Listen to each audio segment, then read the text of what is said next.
Hey, what is up everyone? It's David here. There is so much chatter on which US presidential candidate will actually help which industry.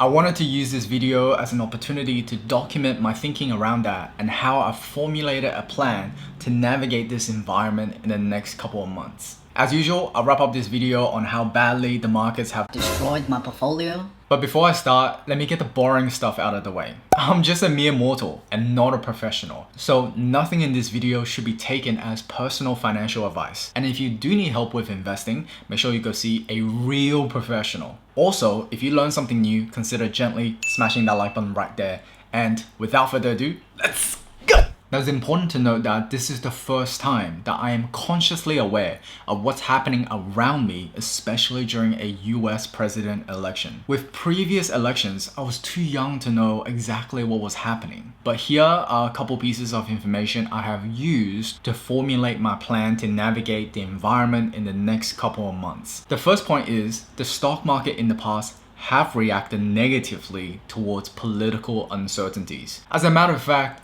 the markets don't like uncertainties at all. If we take a trip down memory lanes back to the 2000 election, when all I could think about is getting my Lugia or Ho-Ho in Pokemon Silver and Gold. In the real world, we can see that for the months leading up to the election, the weeks, which is also known as the uncertainty index, have spiked from 16 to 29. And the weeks have remained relatively high until the inauguration of President Bush. The SPX, which is the S&P 500, during this period have fell by 17%. By the way, S&P 500 was already on a steep decline from the dot-com bust. So I'm not saying that the election have caused the decline, but I am saying that the political uncertainties would have contributed to that decline. Also, a really easy way to understand the wicks is that the wicks is a number that's based on the number of put options bought on S&P 500. The more put options that are bought, the higher the wicks, which implies that the traders and investors are expecting the stock market price to decline,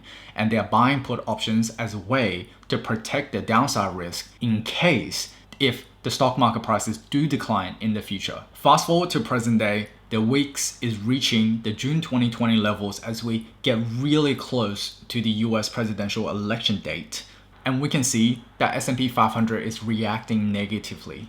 Of course, the growing cases in the world and not being able to agree on a stimulus bill also doesn't help that either.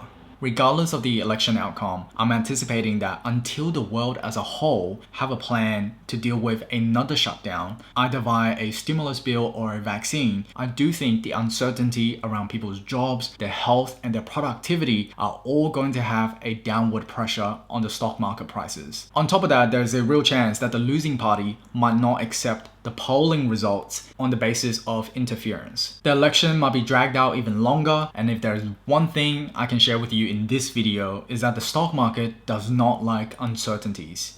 The second point is, regardless of who's in control, a crap investment is still a crap investment. Sure, a new policy might benefit a certain industry, but a new policy is not going to make a CGI truck become a reality. This is one of the main reasons why I dedicate a lot of energy in researching the companies to make sure that they have a high probability of success regardless of the political environment. And what I've been studying closely are the breadcrumbs of clues the pandemic have gave us. For example, since the pandemic, the amount of hours being consumed on Twitch have almost doubled to an astronomical 1.7 billion hours consumed in October. And the average concurrent viewers have almost doubled from 1.26 million viewers to 2.16 in 2020. And the surrounding technologies like Discord have also benefited from that growth as well. Discord have almost doubled their monthly active users from 56 million to 100 million users. That's just gaming. What about video streaming like YouTube and Netflix, or audio streaming like Spotify? But then the question is, would this crazy growth slow down after the pandemic?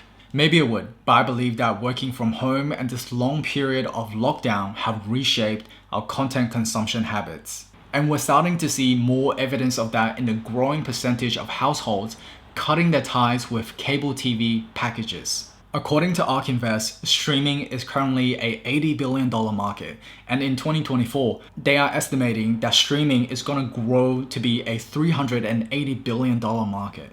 Personally, I find it really hard to believe that a policy change in the future is going to shut down the entire streaming industry.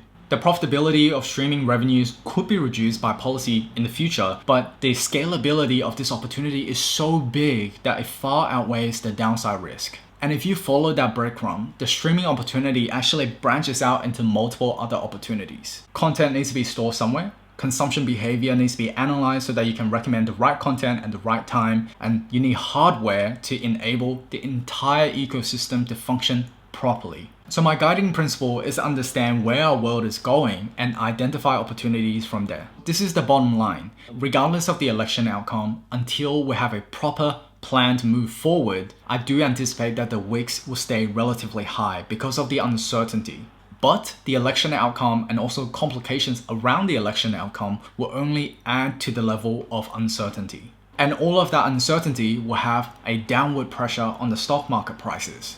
Frankly speaking, I'm not going to base my investment decision on who's in charge. A crappy investment is still a crappy investment. So I'm dedicating a lot of my energy to understand what our new world would look like. For me personally, nothing has changed. I plan to stay invested cautiously and keep building on my positions. I am looking at some additional companies as well if the prices are right.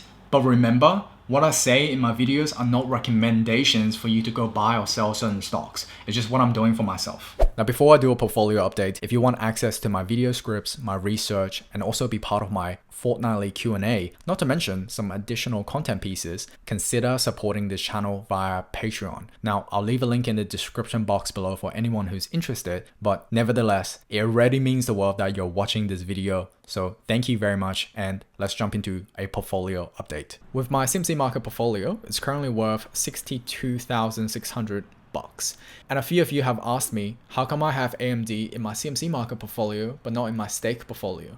The truth is, I bought AMD in early April, and at the time, I didn't have stake. And I guess I had to go through the pain of excessive amount of brokerage fees just so that I can go on a journey to search for an alternate platform. And as you can imagine, this is my portfolio compared to the previous week. And as US market was hit quite substantially, VTS and AMD were hurt quite badly. But frankly speaking, this is part of the journey. I'm not really bothered by the progress. Now, if I take you over to my stake portfolio, I currently have 15,000 plus 2,000 USD. So approximately 17,500 US dollars, which is approximately 23 to 24,000 Australian dollars. Now, majority of my positions are in the red, which I am absolutely okay with. And because both ARK ETFs have Tesla in the portfolio, as Tesla goes down, it's likely that it will also pull down my ARK ETFs as well. As I mentioned previously, the uncertainty around people's health, their jobs, and productivity is likely going to add downward pressure on stock market prices. And because of that, until we have a proper plan to move forward and that uncertainty subsides, I will be building on my positions as much as I possibly can and even open up new ones if the price is right. I'll keep you posted on what I decide to do in the upcoming weeks. I just wanted to update you on my current progress. So thank you so much for watching this video all the way to the end. If you have learned something new, consider gently smashing that like button right there, subscribe to my channel, and click onto the bell so that when I release future videos, you'll be the first one to know. Until next time, my name is David. Otto will always do the honors and see you very, very soon.